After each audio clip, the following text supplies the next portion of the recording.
In the heart of Lagos, Nigeria, stood the magnificent Okonkwo Mansion, a sprawling estate in Banana Island that was the envy of everyone who laid eyes on it. The mansion had 12 bedrooms, an Olympic-sized swimming pool, a private cinema, and a fleet of luxury cars that could make any showroom jealous. The compound alone was worth over 200 million naira, and that was just the beginning of Chief Emeka Okonkwo's vast empire. This was the home of Chief Emeka Okonkwo, one of Nigeria's wealthiest businessmen. His empire spanned real estate, oil and gas, telecommunications, and banking. Forbes estimated his net worth at $1.2 billion, making him one of the richest men in West Africa. His face had graced the covers of business magazines, and his success story was taught in universities across the continent. A man who had built everything from nothing through hard work, integrity, and brilliant business acumen. But all the money in the world couldn't buy Chief Okonkwo the one thing he desperately wanted: a peaceful, loving family. Chief Okonkwo had 5 children: Chisom, the eldest, at 28, followed by Adeze, 26, Obina, 24, Kelechi, 22, and the youngest, Namdi, 20. Their mother, Ngozi, had died 5 years ago from breast cancer, and her death had shattered the family in ways Chief Okonkwo never anticipated. When Ngozi was alive, she had been the glue that held the family together. She was strict but loving, the moral compass that guided their children. She made sure they attended church every Sunday, volunteered at orphanages, and understood that wealth came with responsibility. Under her influence, the Okonkwo children had been respectful, humble, and grounded despite their privileged upbringing. But when cancer took her at just 52 years old, something broke in all of them.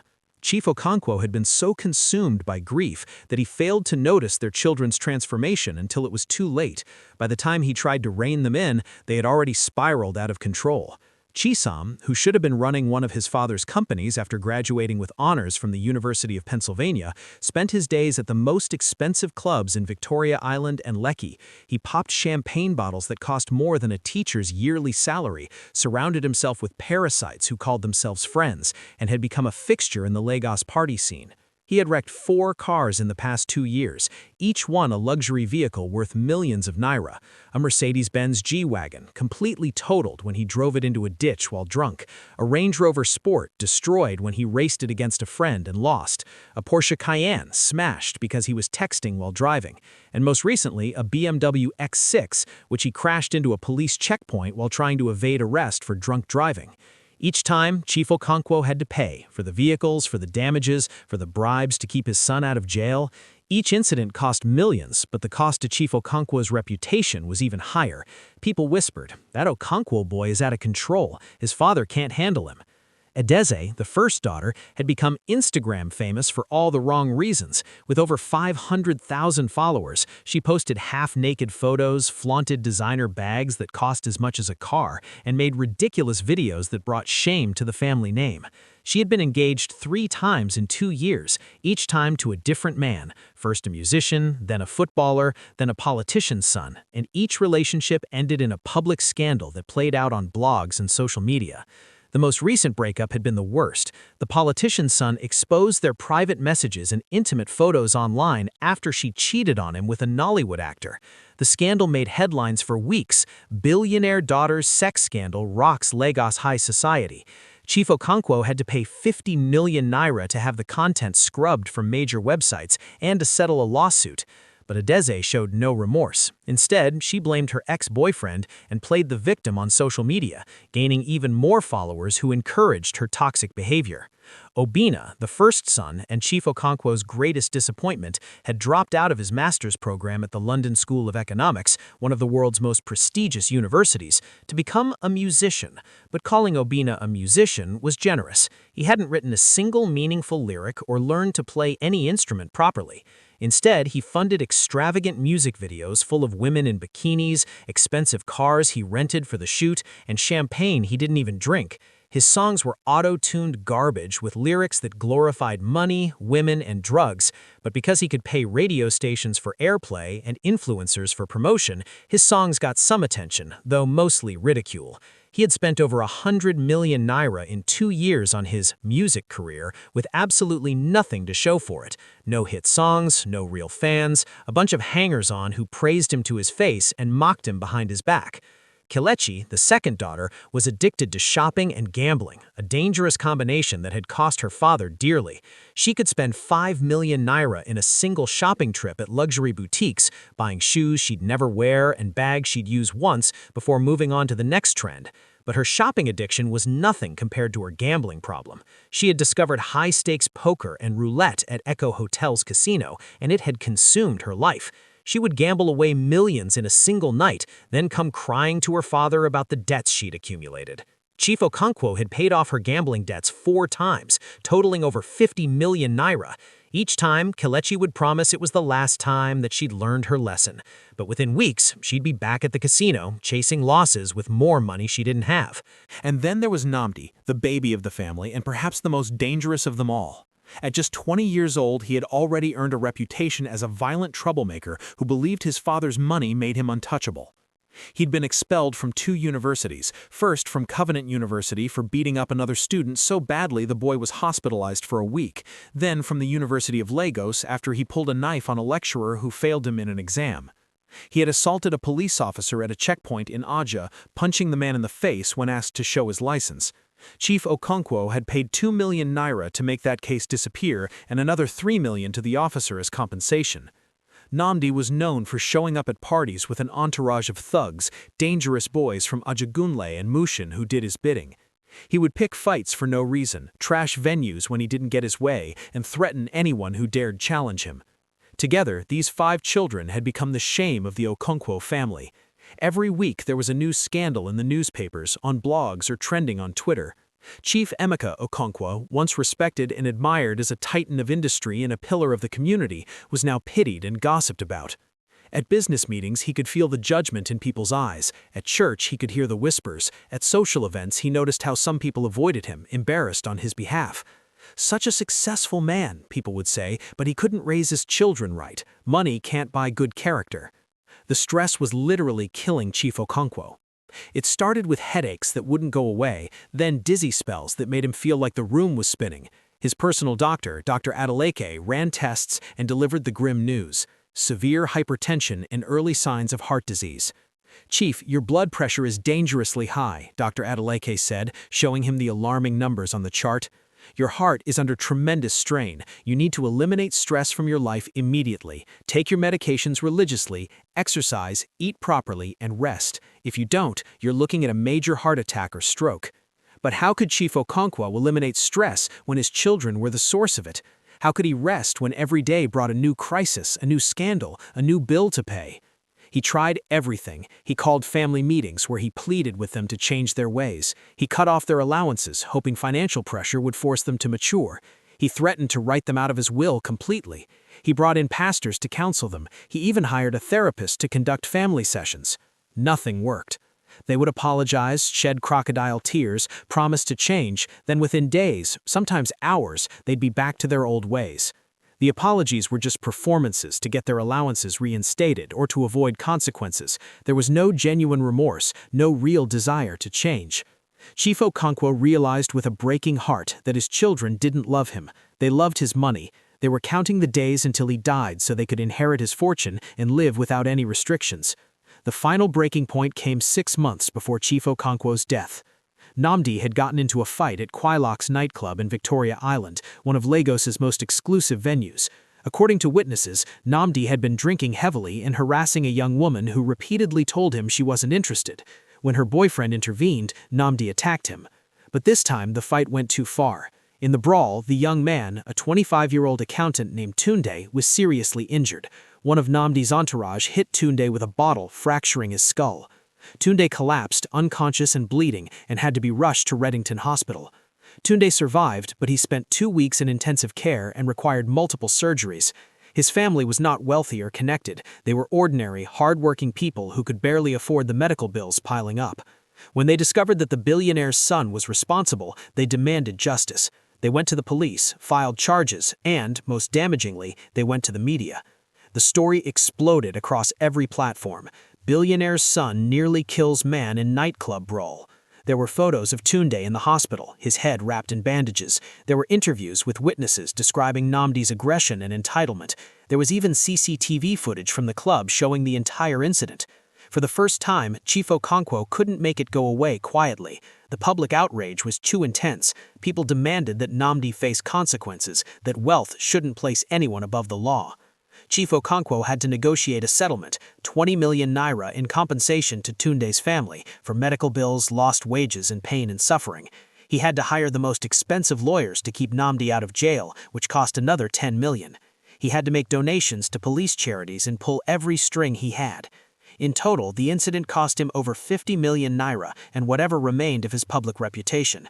When Nnamdi finally came home after being released on bail, Chief Okonkwo expected to see remorse, shame, fear, something that indicated his son understood the gravity of what had happened. Instead, he found Nnamdi in the entertainment room with his friends, laughing and joking about the fight, bragging about how that guy shouldn't have gotten in my face. Something snapped in Chief Okonkwo. His chest tightened, his vision blurred, and pain shot down his left arm. He collapsed right there, clutching his chest. "Daddy!" one of the housemaids screamed, and chaos erupted. Chief Okonkwo was rushed to Eco Hospital, where doctors stabilized him after a mild heart attack. They kept him for a week, running tests, adjusting medications, and delivering stern warnings. "Chief Okonkwo, you're lucky to be alive," the head cardiologist told him. "Your heart is severely weakened. Another episode like this could be fatal. You need complete rest, zero stress, and strict adherence to treatment. Do you understand? Your life depends on it." Chief Okonkwo understood.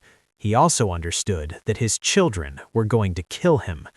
When he returned home from the hospital, weak and frail, he waited to see how his children would react. Surely seeing their father collapse and nearly die would wake them up. Surely they would finally realize they were destroying him. But he was wrong. Chisam came to his room once on the first day, stayed for exactly 5 minutes while scrolling through his phone, asked if there was anything his father needed, not bothering to wait for an answer, and then left to meet friends at a club opening. He posted Instagram stories from the club that same night, dancing with bottles of champagne, not a care in the world. Adizay didn't visit at all. She posted an Instagram story with a photo of her father from years ago, captioned, "Prayers for Daddy," which got thousands of likes and comments, but she never actually came to see him or asked how he was doing. The social media post was performative, all for show, to maintain her image as a caring daughter. Obina was in Dubai on a business trip, which was really just a month-long party with his equally useless friends, staying at the Burj Al Arab, renting yachts, and posting videos of their excessive lifestyle. He sent a text message, "Sorry to hear you're not well, Dad. I'm sure you'll be fine. You're strong." He didn't try to come back early. He didn't even call. Kelechi sent a text message 3 days after his return from the hospital. "Daddy, I heard you were sick. Sorry about that. Hope you're better. By the way, I have a business investment opportunity that needs 5 million naira. It's urgent. Can you transfer it today?" She was asking her recovering father, who had just suffered a heart attack because of stress she contributed to, for 5 million naira, probably to pay another gambling debt. And Nnamdi, the one whose actions directly caused the heart attack, didn't even bother to check on his father. Not a visit, not a call, not a text. Nothing. He acted as if it hadn't happened. The only person who genuinely cared for Chief Okonkwo during this dark time was Chukwudi. Chukwudi was 19 years old, a slim, soft-spoken young man with kind eyes and a humble demeanor. He was the son of Mama Chukwudi, whose real name was Mrs. Patience Okafor, who had been the Okonkwo family's housemaid for over 20 years. But calling Mama Chukwudi just a housemaid didn't capture what she meant to the family. She had been so much more than that. She had been a second mother to the Okonkwo children when they were young, wiping their tears when they fell, cooking their favorite meals when they were sick, staying up with them when they had nightmares. She had been Ngozi's right hand, her confidant, her friend. When Ngozi was dying of cancer, it was Mama Chukwudi who had sat by her bedside day and night, held her hand, prayed with her, and cared for her with a tenderness that even her own children couldn't match. Mama Chukwudi had given her entire life to the Okonkwo family, and they had loved her for it. Chief Okonkwo had always paid her well, given her bonuses at Christmas, and treated her with the respect she deserved. Her son, Chukwudi, had grown up in the boys' quarters of the mansion, playing with the Okonkwo children when they were young. The children had played together, eaten together, studied together. But as the Okonkwo children grew older and more corrupted by wealth, they began to look down on Chukwudi. To them, he became the houseboy, the maid's son, someone beneath them despite having known him their entire lives. 3 years ago, tragedy struck when Mama Chukwudi fell ill with kidney disease. Chief Okonkwo spared no expense trying to save her. He paid for the best nephrologists in Lagos, flew in specialists from India, covered all medications and treatments. He even offered to pay for a kidney transplant and started the search for a donor. But despite everything, despite the millions spent in the best medical care available, Mama Chukwudi's condition deteriorated. Her kidneys failed completely, and her body began to shut down. In her final days, lying in a private room at Echo Hospital, Mama Chukwudi called Chief Okonkwo to her bedside. Chukwudi was there too, holding his mother's hand, tears streaming down his face. "Sir," Mama Chukwudi said, her voice weak but determined, "I need to ask you something before I go." "Don't talk like that," Chief Okonkwo said, his own eyes wet with tears. "You're going to recover." "Sir, please," she interrupted gently. "We both know the truth. I'm dying. And I need to know that my boy will be okay." She squeezed Chukwudi's hand. "My son is a good boy, sir. He's respectful, hardworking, intelligent, but without me he has no one, nothing. He won't be able to finish his education." Chief Okonkwo gripped her frail hand. "I promise, Patience. I promise on everything I hold sacred. I will take care of Chukwudi. He will get the best education possible. You have my word." Mama Chukwudi smiled through her tears. "Thank you, sir. God will bless you for this." 2 days later, she passed away peacefully.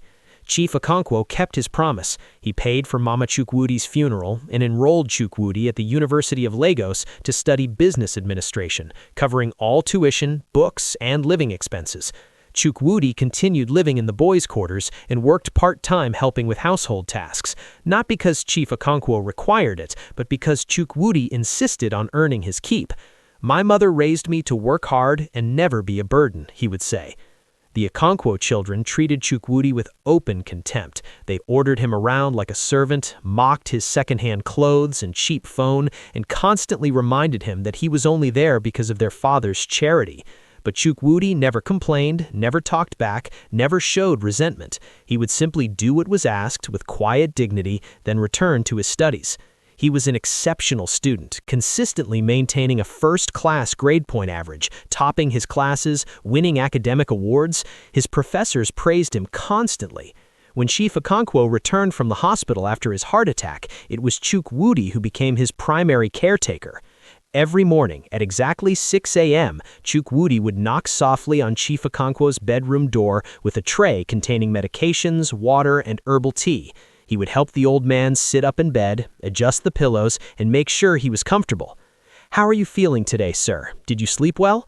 He would check Chief Okonkwo's blood pressure, write down the readings, and report anything concerning to the doctor. Then he would bring breakfast, carefully prepared according to the strict diet that the doctors had prescribed. He would sit with Chief Okonkwo while he ate, making conversation to keep his spirits up, telling him about lectures at university or asking about his business journey. "Sir, my economics professor told the most interesting story about how you started your first business.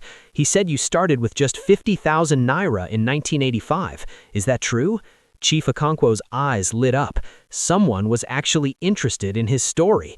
"Yes, it's true. 50,000 naira, which I borrowed from a cooperative society. Everyone thought I was crazy." After breakfast, Chukwudi would help with physical therapy exercises, read newspapers aloud, and in the evenings they would play chess or drafts. "You remind me of myself when I was young, hungry for knowledge, determined, respectful. My own children have everything but no character."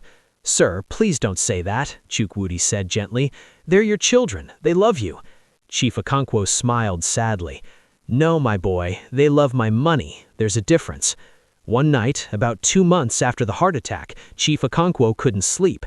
As he slowly made his way down the stairs for water, he heard voices in the living room. His children were having a meeting. They thought he was asleep. Chief Okonkwo stood in the shadows, listening in horror. "Daddy is sick, very sick," Chisin was saying. "We need to discuss how the estate will be divided when it happens." "When he dies, you mean," Kelechi said bluntly. They weren't sad about his condition. They weren't worried about losing their father. They were fighting over his money before he was even dead, arguing about company shares, properties, bank accounts, and investments. Chief Okonkwo felt tears streaming down his face as he stood in that dark hallway. He silently climbed back upstairs and wept. His children were monsters, and he didn't know how to fix it. The next morning, his decision was made. Chief Okonkwo called his longtime lawyer, Barrister Okafor, to the mansion. "Okafor, I need to change my will, completely, everything." They spent hours locked in the study. Chief Okonkwo detailed exactly what he wanted. "Chief, are you absolutely certain about this?" the lawyer asked, shocked. "Your children will fight this." "Let them fight," Chief Okonkwo said firmly. "Make it airtight. Video record my testimony. Get medical documentation proving I'm of sound mind. Do whatever is necessary." Over the following weeks, the will was meticulously prepared with video testimony, doctor certifications, and multiple witnesses. 3 months later, Chief Emeka Okonkwo passed away peacefully in his sleep, with Chikudi sitting beside his bed, having fallen asleep while reading to him. Chikudi awoke at dawn and immediately knew something was wrong. He checked for a pulse and found none. "Sir," Chikudi said, his voice trembling, "Sir, please wake up." But Chief Emeka Okonkwo was gone. The funeral was a massive affair that shut down parts of Lagos. Politicians, business moguls, celebrities, everyone attended.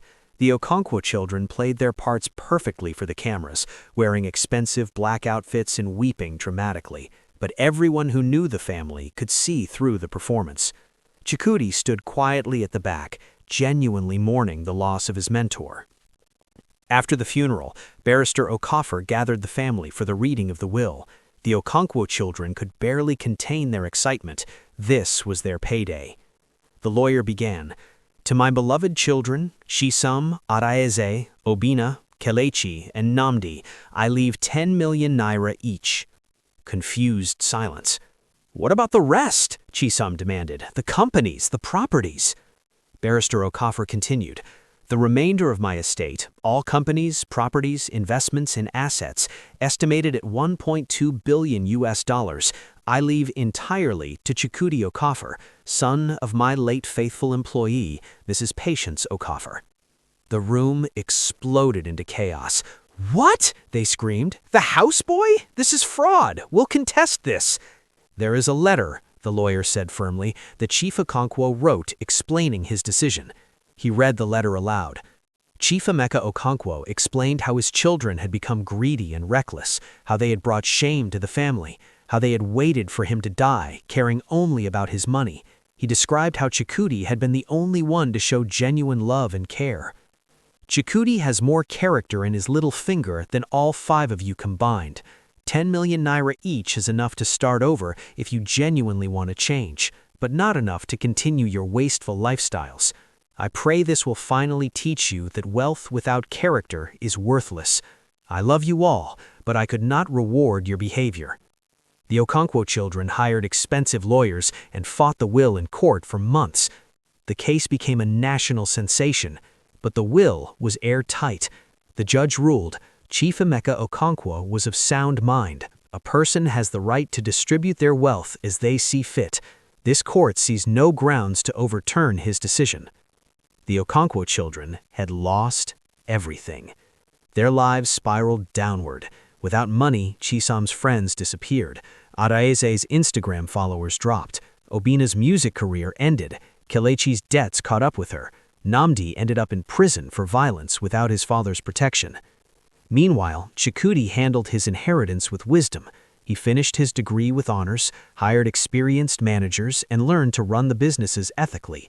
The empire thrived under his leadership. But 6 months later, Chikudi did something shocking. He invited all 5 siblings to the mansion and said, "I'm offering each of you a job in the companies, not executive positions. You'll start at the bottom and work your way up.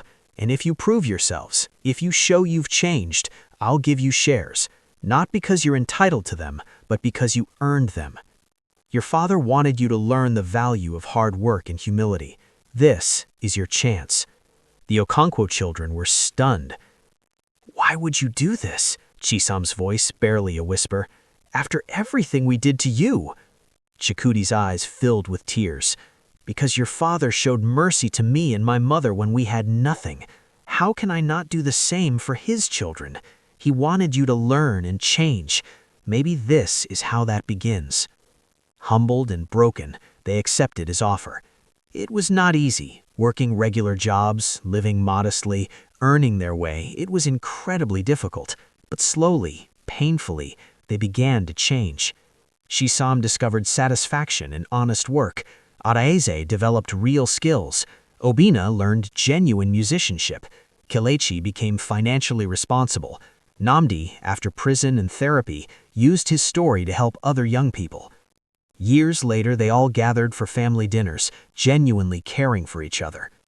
"Daddy was right," Araeze said one evening. "By taking everything away, he gave us the chance to find out who we really were." They'd earned shares through hard work and weren't billionaires, but they were secure and had rebuilt their characters. Chikudi established the Mama Patience Foundation to help children of domestic workers and the Chief Emeka Okonkwo Character Awards to recognize young people with exceptional integrity. The story became legendary throughout Nigeria, a lesson that true inheritance isn't about money, but about values and character, that sometimes the greatest gift is not comfort, but the hard lessons that force us to grow. Chief Emeka Okonkwo had given his children the only inheritance that truly mattered, a chance to change and discover their worth beyond money. And somewhere, perhaps, both Chief Okonkwo and Mama Chikudi were smiling, knowing their legacies lived on in transformed lives.